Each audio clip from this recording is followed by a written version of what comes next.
అమ్మా, కాల్ చేసినప్పుడల్లా ఇంకేంటి ఇంకేంటి అని అడుగుతావు కదా. నసుకుతుంటే ఎప్పుడెప్పుడు ఫోన్ పెట్టేద్దామా అని చూస్తావు అని అనుకుంటావు కదా. నిజానికి చెప్పడానికి చాలానే ఉంటాయమ్మా, కానీ చెప్పాలన్న మనసే ఉండదు. తెలుసా, నీ ఫోన్ రింగ్ వినగానే అమ్మా అమ్మా తెలుసా ఈరోజు ఏమైందో అని అన్నీ చెప్పేయాలనిపిస్తుంది. చిన్నప్పుడు దెబ్బ తగలగానే అమ్మా అని పిలిచినట్టు ఇప్పుడు కూడా ఎదురు దెబ్బ తగిలిన ప్రతిసారి అమ్మా అని మనసు తెలియకుండానే అరిచేస్తుంది. స్కూల్ బ్యాగ్ బరువయ్యి గాయమైన భుజాన్ని చూపించినంత చదవగా బాధ్యతల బరువై గాయపడుతున్న మనసుని చూపించలేకపోతున్నా.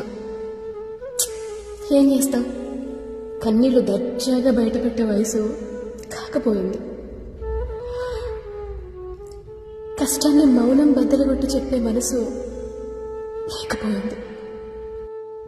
ఎప్పుడైనా చెప్పుకోవాలి అనిపించినా అప్పుడప్పుడు చూసే నవ్వు కూడా మాయమైపోతుందేమో అని భయం. అబద్ధం కాదమ్మా, కావాలంటే అమ్మ మీద ఒట్టు, నిజంగానే చాలా చెప్పాలనిపిస్తుంది.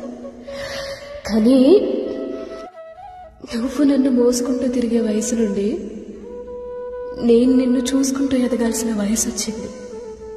ఎలా చెప్పు? పిచ్చి అమ్మా, చెప్పే మనసుకు నోరొస్తే వినే నోరు మూగబోతుందమ్మా. అందుకే ఎక్కువసేపు మాట్లాడలేను, ఏమనుకోకు. సారీ. ఎట్లు నీ ప్రాణం.